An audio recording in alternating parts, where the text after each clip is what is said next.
नाज़रीन ग्रामी, अल्लाह ताला इस दुनिया में लोगों को 8 तरह के हालात से आजमाते हैं। इज्जत, जिल्लत, सेहत, बीमारी, नफ़ा, नुकसान, खुशी, गमी। हर बंदा हर वक्त इन में से किसी एक हाल में होता है। इन 8 को अगर तकसीम करें तो दो दो हालात में तकसीम होंगे, या तो अच्छे हालात होंगे या बुरे। यानी या तो बंदा इज्जत में होगा या जिल्लत में, या सेहत होगी या बीमारी। तो अल्लाह 2 हालात में आजमाते हैं, या तो अच्छे या बुरे, कि ये बंदा अच्छे हालात में शुक्र करता है या नहीं और बुरे हालात में सब्र करता है या नहीं। तो 2 पेपर्स बने, एक शुक्र का पेपर और दूसरा सब्र का पेपर। अब अगर बंदे ने अच्छे हालात में शुक्र किया तो इसने पेपर को पास किया, और अगर नाशुक्री की तो इस पेपर को फेल किया, और अगर सब्र के पेपर में सब्र किया तो पास हुआ, और बेसब्री की तो फेल हो गया। ये जिंदगी दारल इम्तिहान है, जहां हमने 2 पेपर देने हैं, एक सब्र का, दूसरा शुक्र का। अल्लाह ने जब हजरत आदम अलैहिस्सलाम को पैदा किया और इनको भी इन 2 पेपर्स में आजमाया। पहला शुक्र का था, जो कि जन्नत की नेमतें थी। दूसरा दरख्त का फल था, जो खाने से मना किया गया था। तो ये सब्र का पेपर था, जिसमें शैतान ने इनको कामयाब न होने दिया। सूरह कहफ में 5 वाक़यात हैं। हजरत आदम अलैहिस्सलाम का वाक़या, ये कल्ब है इस सूरत का। आयतें थोड़ी हैं, इसलिए पढ़ने वालों की तवज्जो ही नहीं जाती।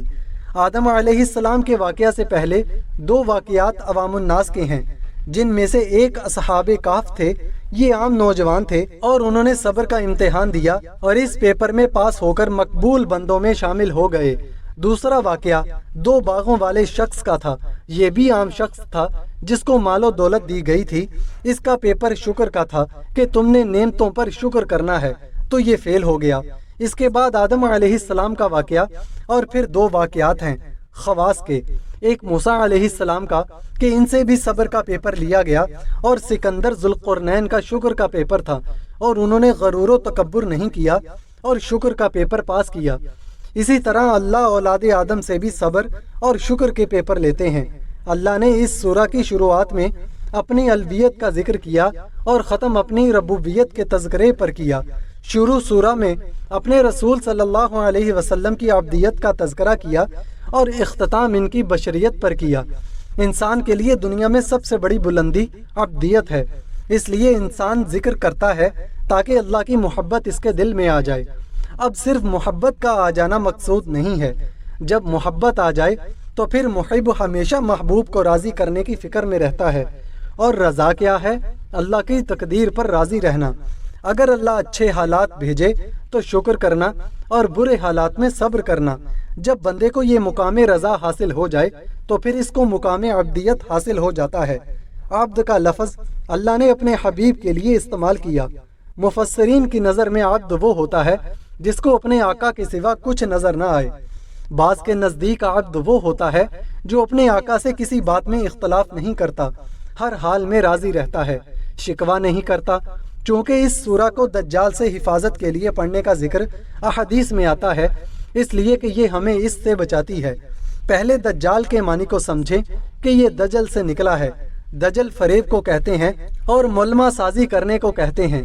जिस तरह तांबे पर सोने का पानी चढ़ा दिया जाए तो वो ऊपर से कुछ और होगा और अंदर से कुछ, इस तरह दज्जाल भी अंदर से कुछ और होगा और बाहर से कुछ और। आज के दौर में इसी तरह दज्जाली तहजीब है कि ऊपर से तो खुशनुमा नजर आती है मगर अंदर से कुछ और है।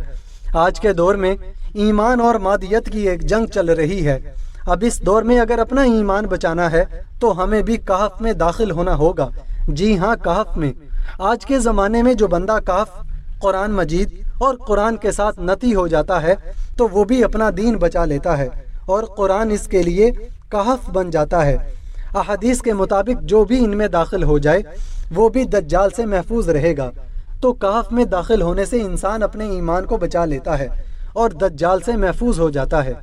इस सूरत का हर वाक़या हमें एक सबक सिखाता है कि किस तरह हमने खुद को दज्जाल से बचाना है।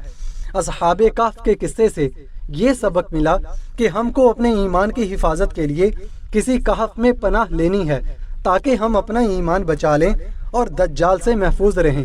और कहफ का जिक्र ऊपर हो चुका है। साहिबे जन्नतैन के किस्से से ये सबक मिला कि अल्लाह ने जो माल दिया इसको अपनी तरफ मंसूब न करे, जैसा कि इस बाग वाले ने किया और पकड़ में आ गया। اور اس नेमत से महरूम कर दिया गया।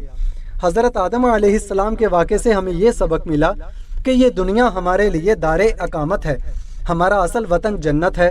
दुनिया में रहकर दुनिया को अपना असली वतन समझ लेना और सारी मोहब्बतें और सारी उम्मीदें दुनिया पर लगा देना बेवकूफ़ी की बात है। शैतान बदबख्त ने हमें झूठी कस्में खा खा कर असली वतन से निकाला था। अब यहाँ भी ये हमारा दुश्मन है और हमसे गुनाह करवाता है ताकि दोबारा जन्नत में जाने के काबिल न रहें। अल्लाह हमें शर से बचाए और हमें असली घर जन्नत में पहुँचा दे, आमीन। मूसा अलैहिस्सलाम के वाक़े से ये सबक मिलता है कि हम दुनिया में जितना भी इल्म हासिल कर लें, दुनिया में कोई ना कोई हमसे भी बढ़कर जानने वाला होगा। इंसान कभी भी अशिया की हकीकत का अहाता नहीं कर सकता। जब हम ये समझेंगे कि हम सब कुछ जानते हैं तो फिर हम दज्जाली फितने में फंस जाएंगे।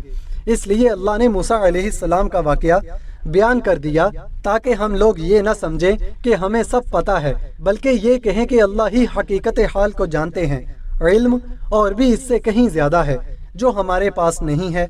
इसलिए सूरह कहफ इंसान को दज्जाल के फितने से महफूज रखती है और इसकी जहन साजी करती है और ऐसा जहन बनाती है कि बंदे का जहन महफूज हो जाता है। हज़रत ज़ुल्क़रनैन के वाक़े से हमें ये सबक मिला कि हज़रत ज़ुल्क़रनैन जहाँ गए वो इनके लिए कोई दोस्त रिश्तेदार नहीं थे या कोई जानने वाले नहीं थे, क्योंकि वो तो इनकी ज़ुबान तक नहीं जानते थे। लेकिन फिर भी उन्होंने इन लोगों की मदद की, क्योंकि वो अल्लाह की रज़ा के लिए अल्लाह के बंदों को नफ़ा पहुँचाते थे।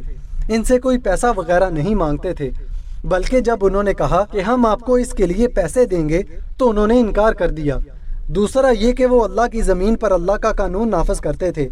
जब इनको इख्तियार दिया गया कि आप इस कौम के साथ जो सलूक चाहें करें, मतलब चाहे तो सज़ा दें या अच्छा सलूक करें, तो उन्होंने इस कौम को अल्लाह की तरफ बुलाया था और अपने इख्तियार ताकत को अल्लाह के कानून के निफाज में इस्तेमाल किया।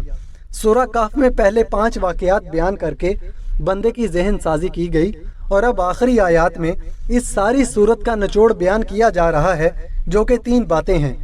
नंबर 1, जो लोग दुनिया ही को बनाने में लगे रहते हैं, दर हकीकत वही लोग खसारा पाने वाले हैं। हर वक्त दुनिया और इसकी लज्जत को पाने की फ़िक्र में रहना है, दज्जाली फितना है। लिहाजा फ़कत दुनिया ही की फ़िक्र में ना रहें बल्कि आखिरत की भी सोचें। नंबर 2, इसके बाद अल्लाह ने अपनी सिफ़ात को बयान फरमाया कि अगर तुम अपने रब की तारीफ़ों को बयान करो और समुंदर स्याही बन जाएं और दूसरा समुंदर भी इसमें डाल दिया जाए तो तुम फिर भी अपने रब की तारीफ बयान न कर सकोगे। नंबर 3, आखिर में बताया कि जो अपने रब का दीदार करना चाहे, जो कि सबसे बड़ी और सबसे बढ़कर नेमत है, इसका क्या तरीका बताया कि वो शख्स 2 काम करे, एक नेक अमल और दूसरा अपने रब के साथ किसी को शरीक ना बनाए, और जो ऐसा करेगा अल्लाह इसको अपना दीदार अता करेंगे। अल्लाह हमें भी अपना दीदार अता फरमाए, आमीन। नाज़रीन ग्रामी, अगर ये वीडियो आपको अच्छी लगी तो वीडियो को लाइक करें और हमारे YouTube चैनल को सब्सक्राइब करें ताकि हम मज़ीद इस तरह की वीडियोज़ आपके लिए लाते रहें।